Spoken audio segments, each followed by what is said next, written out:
CM Revanth సర్కార్ పై మాజీ మంత్రి హరీష్ రావు నిప్పులు చెరిగారు. బీఆర్ఎస్ హయాంలో కేసీఆర్ రాష్ట్రాన్ని 100 ఏళ్లు ముందుకు తీసుకెళ్తే రేవంత్ అధికారంలోకి వచ్చిన అనతి కాలంలోనే 100 ఏళ్లు వెనక్కి తీసుకెళ్లారని విమర్శించారు. వేములవాడ రాజన్న సాక్షిగా ఒట్టు పెట్టి రైతులను మోసం చేశారన్నారు. కాంగ్రెస్ అధికారంలోకి వచ్చిన కొంత కాలంలోనే తెలంగాణ అన్ని రంగాల్లో వెనుకపడిందన్నారు. రేవంత్ వ్యక్తిగత ఇష్టాల కోసం రాష్ట్రాన్ని బలి చేయొద్దన్నారు. రైతులకు పూర్తి రుణమాఫీ ఎందుకు చేయలేదని ప్రశ్నించారు. 31 రకాల సాకులతో అన్నదాతలకు రుణమాఫీ అందకుండా చేశారని విమర్శించారు. రాష్ట్రంలో 42 లక్షల మంది రైతులకు రుణమాఫీ చేయాల్సి ఉంటే 20 లక్షల మందికే రుణమాఫీ చేశారని, ఇంకా 22 లక్షల మందికి ఎప్పుడు చేస్తారని ప్రశ్నల బాణాలు సంధించారు. 1800, 1900కే అమ్ముకున్నారు. కేసీఆర్ గారి నాయకత్వంలో చివరి గింజ దాకా కూడా వడ్లు కొన్న ప్రభుత్వం బీఆర్ఎస్ ప్రభుత్వం, కేసీఆర్ గారి ప్రభుత్వం. కానీ ఈ రాష్ట్రంలో పాలన చేతగాక ఈ ప్రభుత్వం బోనస్ అన్నారు. బోనస్ అయితే దిక్కే లేదు.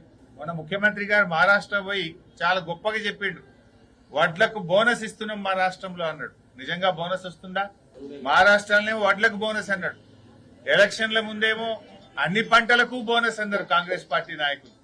ఎన్నికలు అయిపోయిన తర్వాత సన్నాలకే బోనస్ అని సన్నాయి రాగాలు తీసింది.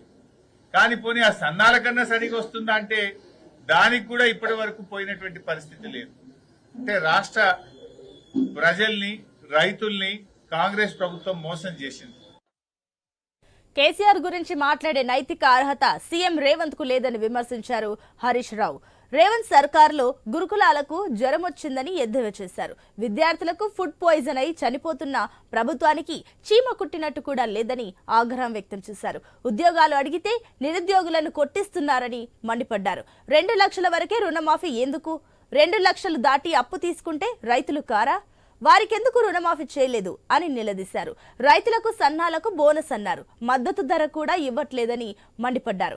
వానాకాలం రైతు బంధు ఎగ్గొట్టారని, యాసంగికైనా 15,000 రూపాయలు రైతులకు చెల్లించాలని డిమాండ్ చేశారు.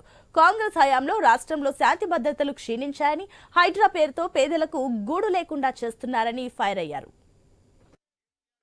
మాట్లాడే నైతికతనే నీకు లేదు. కేసీఆర్ గారు లేని తెలంగాణ ఉద్యమం లేదు. కేసీఆర్ గారు లేకపోతే తెలంగాణ రాష్ట్రం లేదు.